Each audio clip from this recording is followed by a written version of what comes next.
Bonjour à tous. Donc aujourd'hui, on va voir ensemble comment faire un référencement, donc une structure en silo.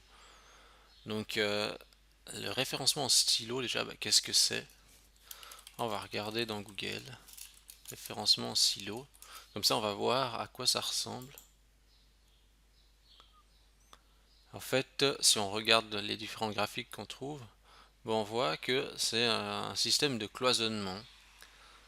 Ça veut dire que le but, c'est de cloisonner le site de manière à ce que Google n'aille pas n'importe où et que ça fasse pas justement comme ici par exemple un micmac géant, et ben non, que ça soit structuré. Vous voyez que on ait justement la page principale, les catégories en dessous, les sous-catégories, mais on voit qu'il n'y a pas de liaison, on peut pas passer de ici à là par exemple ou de là à là, enfin de ici à là par exemple, il y a un cloisonnement et c'est ça qu'on va mettre en place, c'est cloisonner la boutique en ligne.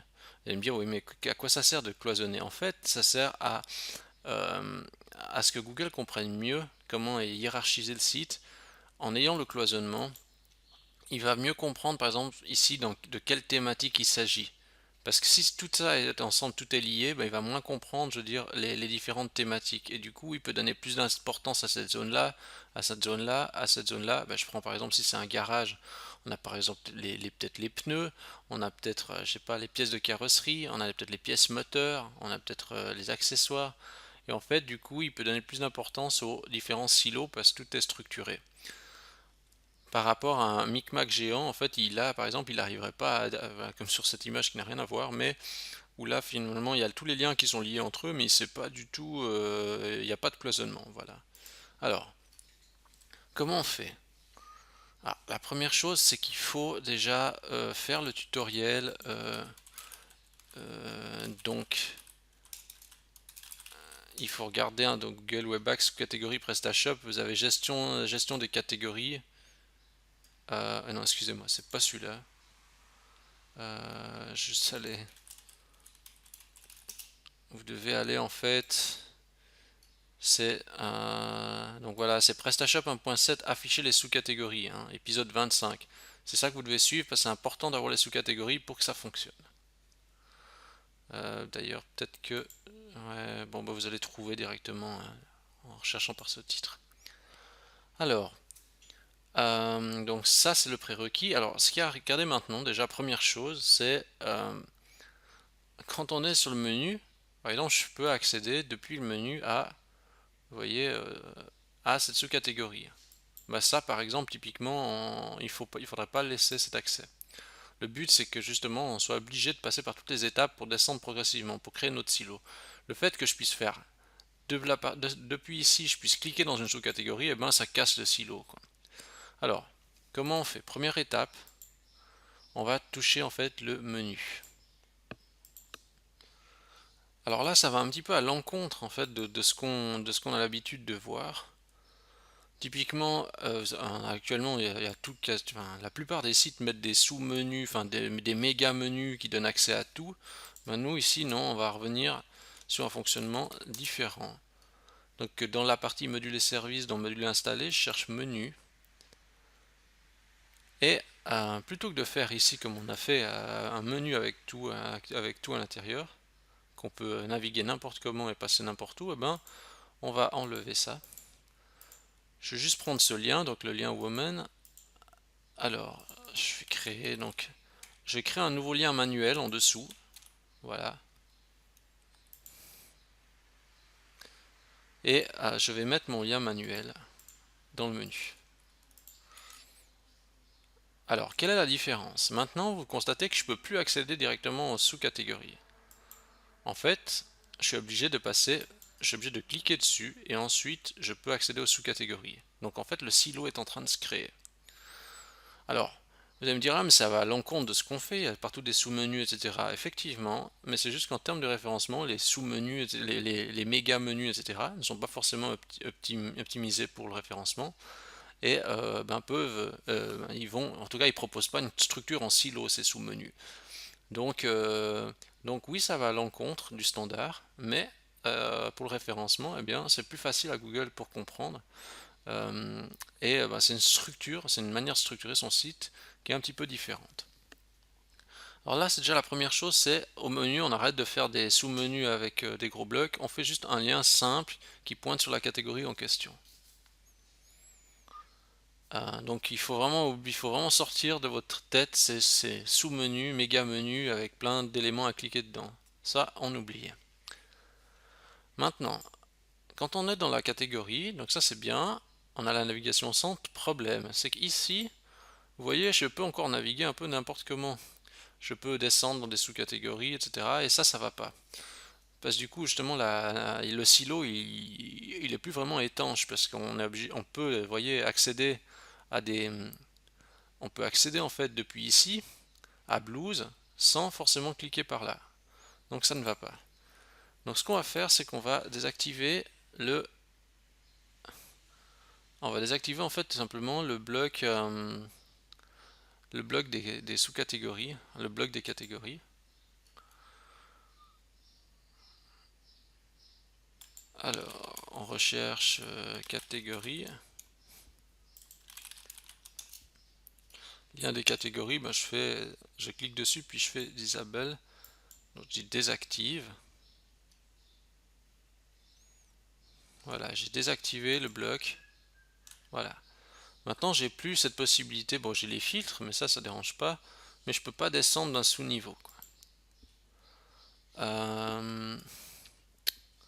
Donc là, je suis, on va dire, bloqué. Je suis obligé de cliquer au centre. Je suis obligé de cliquer encore là. Donc vous voyez la différence, c'est que maintenant je peux plus aller à n'importe quel niveau de profondeur. Je suis obligé de descendre par étapes pour aller à l'emplacement où j'ai envie. Donc ça c'est une chose. Euh, peut-être peut-être encore quelque chose, c'est que quand on est dans la catégorie, vous voyez ici on a par exemple la partie navigation à facettes qui s'affiche. Bah, si vous voulez faire vraiment un site ultra simple aussi au niveau de la navigation, ce que vous pouvez aussi faire, c'est dans la... Alors là, de nouveau, hein, c'est si vous voulez faire du monocolonne, dans la partie apparence thème, dans le choix de la mise en page, je recherche juste la rubrique catégorie, bah, regardez dans la partie catégorie, je peux mettre, au lieu de mettre deux colonnes, je mets pleine largeur. Je sauve. Et vous voyez, en fait, c'est toujours dans un souci aussi de facilité. Hein. Regardez, je clique sur femme, je peux cliquer sur top, après je peux choisir ce qui m'intéresse, et voilà, et j'atterris dans l'élément dans le produit que je cherche. Donc en fait, la navigation est un petit peu différente, mais c'est pas pire, hein. Je trouve que c'est assez clair, en plus quand il y a les images comme ça, c'est assez ludique, et on arrive au fond. Et puis en plus, ben, la navigation est très épurée, je trouve que ça peut être intéressant. Donc voilà, donc par exemple, une des suggestions c'est justement de désactiver ce bloc. Maintenant, autre point, euh, je vais aller dans une sous-catégorie. Et ce que vous voyez en fait, c'est qu'avec le fil d'Ariane, en fait, typiquement, je peux remonter, regardez, je peux remonter par exemple, hop, de plusieurs niveaux. Vous voyez, je peux passer à femme, de t-shirt à femme sans passer par cette catégorie-là. Alors moi, ce que j'aimerais bien, c'est que je sois forcé à recliquer sur top, sur femme, et puis après accueil. Comme ça, mon silo, il est bien, et je dirais, la liaison, vous voyez, je peux pas faire, je peux pas passer par exemple du 3 jusqu'au 1. Je suis obligé de passer au 2, au 1 et là. Comme ça, je remonte le silo. Alors, comment je vais faire ça? Alors, j'ai préparé, j'ai juste préparé mon fichier. Bon, je vais le prendre tel quel. Hein. Donc, je prends mon fichier breadcrumb tpl. Je vais aller dans thème classique, template, partial. Comme je vais le prendre, je vais directement mettre ça dedans. J'ai juste fait un copier-coller. Je vais recharger ma page. Alors, regardez ce qui se passe. Maintenant, c'est différent. Avec ce bout de code, vous voyez là, je suis dans la partie t-shirt et je peux pas cliquer sur woman et je peux pas cliquer sur accueil. Je suis obligé de faire top, woman, accueil. Ça permet de conserver en fait le silo. Alors là, c'est un stylo un peu strict, mais après, ça dépend de comment vous le fonctionnez. C'est un exemple, c'est une manière de faire.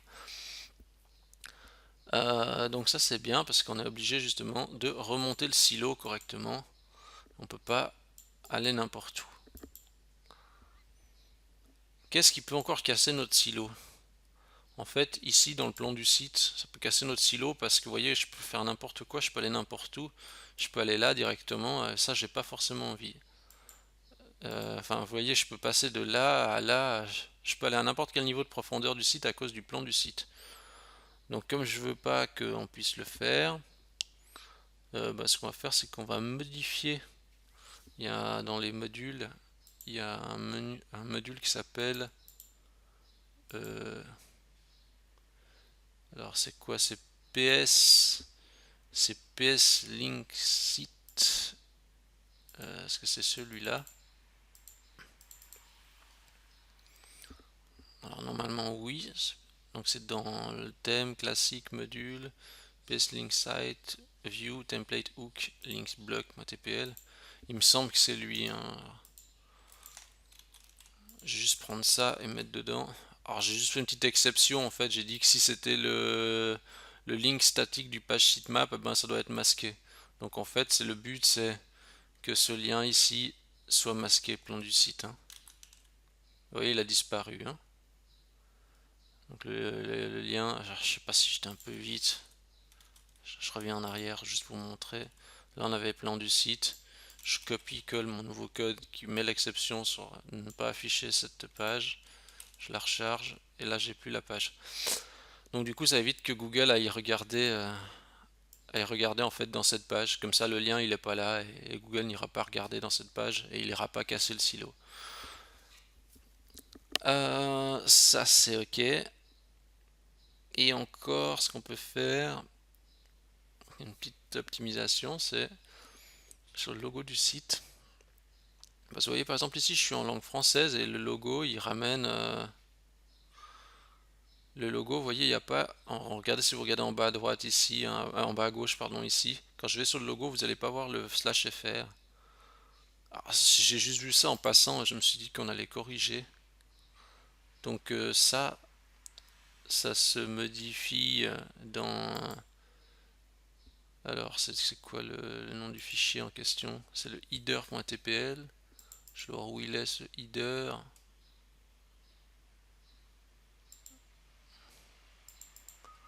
Ça a l'air d'être lui.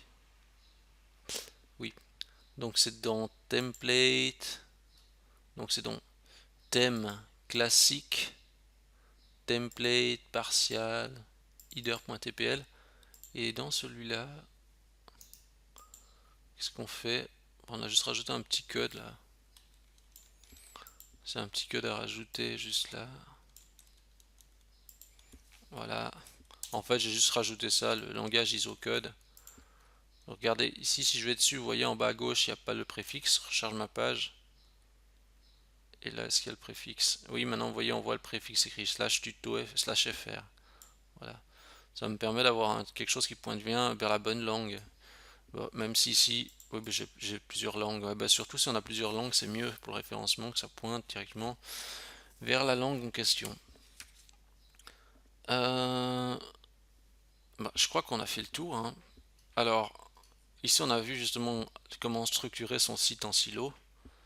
Alors il n'y a pas de règle absolue, hein. Référencement en silo, il y a plein de méthodes. Vous voyez, en fait, il y en a d'autres qui veulent faire des liaisons entre elles, comme ça, entre deux.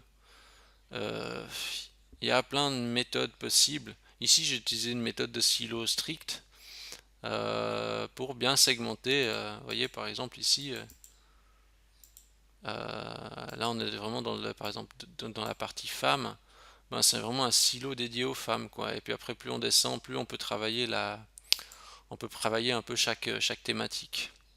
Et en plus, la structure en silo, enfin, ça veut pas dire que si vous faites une structure en silo, demain vous faites 10 fois plus de trafic. Mais en fait, si vous faites correctement votre travail et que vous avez en plus une structure en silo, ben, la visibilité de votre boutique sera renforcée en fait, c'est ça. Et n'oubliez pas justement typiquement de remplir les descriptions des catégories, des sous-catégories. C'est très important aussi pour renforcer justement la notion du silo. Parce que tous les textes qui sont là-dedans, après Google va dire tiens, quand je descends dans ce silo-là, je retrouve que des informations liées aux vêtements des femmes, etc. Ce genre de choses. Je peux donner une notoriété ou une visibilité à ce silo-là, à ce groupe de pages-là. Donc, ce qui est important, c'est de limiter les chemins d'accès. Donc, en gros, le but, c'est que vous puissiez pas aller n'importe où.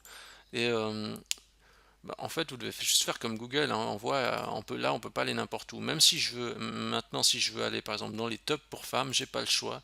Je suis obligé de cliquer là. Je suis obligé d'aller là. Si je veux aller plus bas, je suis obligé de descendre sur t-shirt. Donc, pour aller par t-shirt aujourd'hui, j'ai pas le choix. Je suis obligé de faire ce qu'on vient de faire ensemble. Femme, top, t-shirt. Et en fait, ça fait plus de clics, mais c'est ça qui fait justement cette hiérarchie du silo, quoi. Alors, effectivement, ça semble un peu rigide, parce que vous allez dire, ah oui, mais moi je préfère le sous-menu, je clique dessus et je vais n'importe où. Mais en fait, c'est pas pire. Franchement, je trouve que c'est pas pire, parce que euh, si les menus il est bien défini, regardez ici, moi je trouve que c'est quand même assez clair. Je clique sur femme, je regarde qu'est-ce qu'il y a. En plus, il y a les images des sous-catégories. Donc, si vous faites un travail sur les images des sous-catégories, ça renforce aussi le côté ludique.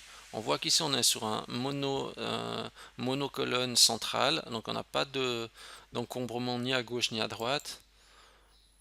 Et quand je clique, on me montre après d'autres sous-catégories. Et je trouve qu'il y a un côté ludique avec ces photos qui me donne envie de naviguer. Donc franchement, je trouve que c'est pas pire une navigation en silo qui nécessite plus de clics qu'un méga menu. Et en plus, ça favorise votre référencement. Donc voilà, je pense qu'on a fait le tour, on a fait le tour de la problématique. Si vous avez aimé cette vidéo, n'hésitez pas à liker la vidéo. Si vous avez des remarques ou bien des suggestions par rapport à la structure en silo, n'hésitez pas à laisser un commentaire juste en dessous de la vidéo. Ça me fait toujours plaisir d'avoir des retours. Aussi, si vous avez de l'expérience avec la structure en silo, n'hésitez pas à la partager. Et surtout, si vous aimez ces vidéos, n'hésitez pas à vous abonner à la chaîne YouTube. Ça me fait toujours plaisir quand il y a un nouvel abonné. Et voilà, je crois qu'on a fait le tour pour aujourd'hui. Je vous remercie d'avoir regardé cette vidéo et je vous dis à la semaine prochaine.